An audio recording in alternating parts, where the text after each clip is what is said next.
Keď sa dozvieme o tragédii, aká sa stala v Leviciach, prvá reakcia je šok, smútok, nechápavosť. Pýtame sa, ako je možné, že sa niečo také stane.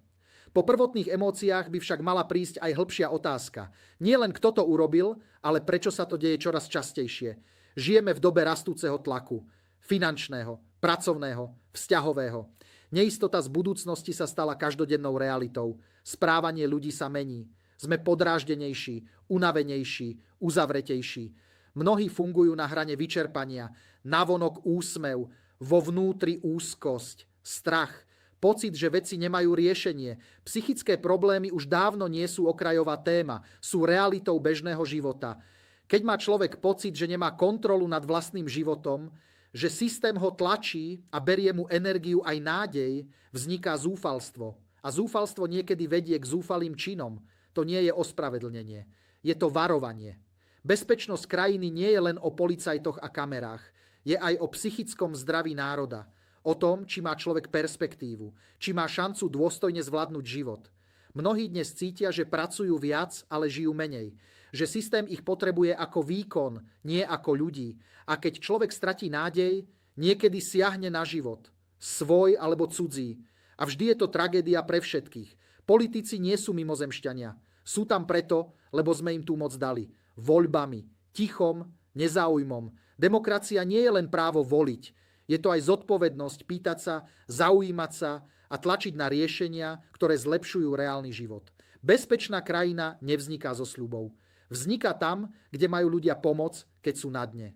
Kde sa psychické zdravie berie vážne. Kde rodiny nezostávajú samé. Každá tragédia je ľudský príbeh, nie titulok. A každý taký príbeh by mal byť impulzom niečo zmeniť. Možno nezmeníme celý štát, ale môžeme začať tým, že si budeme viac všímať ľudí okolo seba. Že pomoc nebude slabosť, ale norma. Skutočná bezpečnosť nezačína na hraniciach štátu.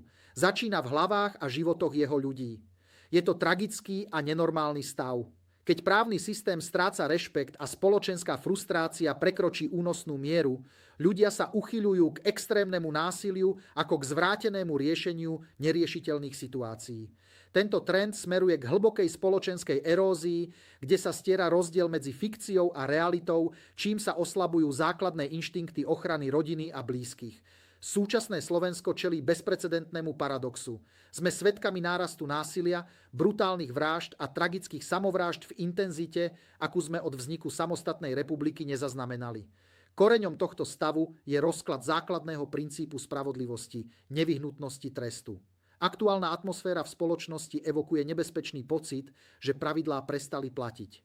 Ak absentujú adekvátne postihy, vzniká priestor pre anarchiu, kde si jednotlivec môže dovoliť kradnúť, či dokonca siahnuť na život iného, bez reálneho strachu z následkov. Tento stav viedol k vzniku fenoménu, ktorý možno nazvať občianska anarchia. Štát stráca autoritu a občan, frustrovaný všade prítomnou beztrestnosťou, sa ocitá v prostredí, kde zákon džungle nahrádza zákon písaný. A otázka, kam to podľa vás dospeje?